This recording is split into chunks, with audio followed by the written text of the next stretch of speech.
assim como a resposta histórica, materializa a luta do Vasco da Gama. O estádio fica ao lado da barreira do Vasco e o clube se orgulha de ajudar diversas famílias quando tem jogos dentro do seu estádio. Hoje, o clube está impedido de atuar no seu estádio ao lado daqueles que ajudaram a levantar, por causa de uma decisão judicial. O Vasco foi punido e a punição já foi cumprida. Agora, vocês precisam deixar o Vasco atuar e parar de perseguir os gigantes da colina. Em 1925, o Vasco entrou para a Associação Metropolitana de Esportes Atléticos, a convite de outros grandes clubes, mas a sensação de constrangimento por parte da agremiação vascaína em ter que exercer o mando de campo em estádios alugados, como Laranjeiras e General Severiano, abastecer os cofres de Botafogo e Fluminense, isso incomodava, e os rivais usavam o fato para diminuir o Vasco. Logo o Vasco, bicampeão da cidade do Rio de Janeiro em 1923 e 1924, fora que existia a perseguição contra os atletas vascaínos.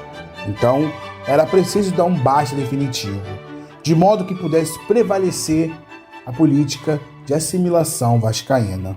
Iniciado em 1924, o processo de construir a sua casa foi tomando corpo. No dia 28 de março de 1925, o Vasco assinou uma escritura de compromisso de compra e venda de um terreno da Sociedade Anônima Lameiro.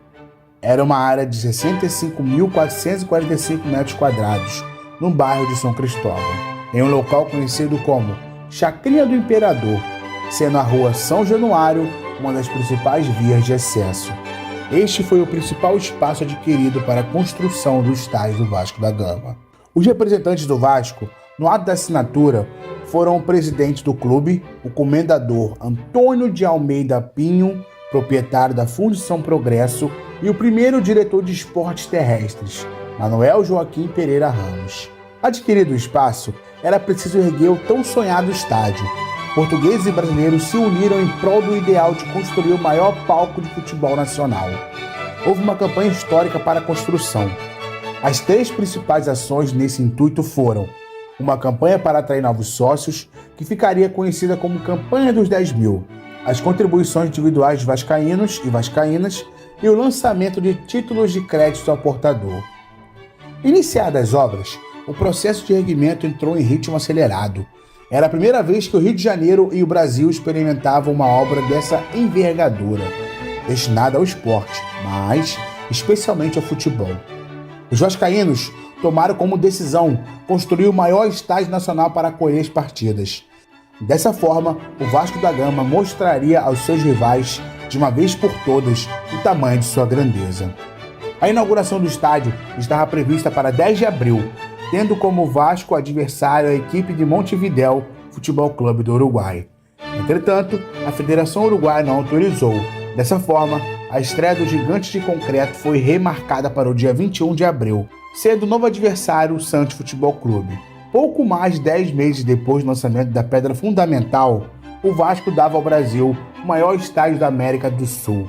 A área construída foi de 11 mil metros quadrados, em uma capacidade inicial de 30 mil pessoas. O estádio foi aberto apenas com as arquibancadas laterais.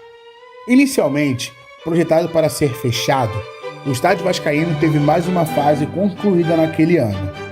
No dia 13 de novembro de 1927, o estádio ganhou uma curva da arquibancada. O primeiro jogo com a nova área foi realizado entre a seleção carioca e a seleção paulista, na final do Campeonato Brasileiro entre seleções estaduais, vencida pelos cariocas por 2-1. Apesar de o nome ser Estádio Vasco da Gama, a Casa Vascaína passou a ser conhecida pelo nome de uma das principais vias de acesso, a Rua São Januário. O Gigante da Colina foi inaugurado no dia 21 de abril de 1927 e se tornou o maior estádio do Brasil da América do Sul. Quando inaugurou a Curva de São Januário, no final de 1927, os registros do clube mostram a capacidade de público eram de 50 mil espectadores. O recorde extraoficial de público em São Januário é de 60 mil espectadores, no amistoso internacional entre Vasco da Gama e Arsenal, em 25 de maio de 1949, quando o Expresso da Vitória derrotou o campeão inglês e o melhor time da Europa por 1-0. Já o recorde público oficial do estádio foi lançado entre a partida entre Vasco e Londrina no dia 19 de fevereiro de 1978, com 40.209 espectadores. Hoje, a capacidade oficial do público do Estádio São Januário, aprovada pelo Corpo de Bombeiros, é de 24.000 espectadores. Porém, por conta de exigências de separação entre torcida local e visitante, a Polícia Militar do Estado do Rio de Janeiro somente autoriza a disponibilização de 22.000 ingressos. A fachada principal no estilo neocolonial é obra do arquiteto lusiano Ricardo Severo da Fonseca e Costa. Ocupa 274 metros da frente do estádio vascaíno para a Avenida Roberto Dinamite. A fachada de São Januário é o patrimônio histórico e artístico do Rio de Janeiro e tombada pela prefeitura. Através da sua história de construção diferenciada e da sua utilização ao longo do tempo como palco de grandes manifestações populares e marco importante para o país, a Casa Vascaína escapou da serventia tradicional de arena esportiva e se colocou no decorrer de sua gloriosa existência como parte da história do Brasil, tornando-se verdadeiro patrimônio nacional. Getúlio Vargas assinou a lei que instituiu o salário mínimo dentro de São Januário e anunciou a instalação da Justiça do Trabalho e pronunciou o discurso no dia 1º de maio, Dia do Trabalho, e no dia 7 de setembro, no Dia da Independência do Brasil.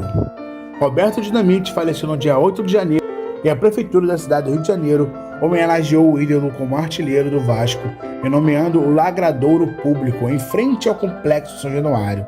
Assim, o endereço oficial do estádio da sede administrativa do Vasco mudou de Rua General Almério de Moura para Avenida Roberto Dinamite 10. São Januário já foi considerado o maior estádio da América do Sul. E hoje, a sua torcida está impedida de torcer ao lado do seu time, atuando em sua casa. A mesma que ajudou a levantar o seu patrimônio. O Vasco foi punido e cumpriu a punição. Porém, a justiça decidiu manter o estádio fechado. Essa decisão precisa cair. Estão usando a barreira do Vasco como desculpa e tirando o dinheiro do bolso dos trabalhadores que atuam em dia de jogos. Como qualquer outro lugar do Rio de Janeiro, a violência infelizmente está presente. Mas não é apenas ali em São Januário. Se o Vasco não pode atuar com o público, nenhum outro clube também pode.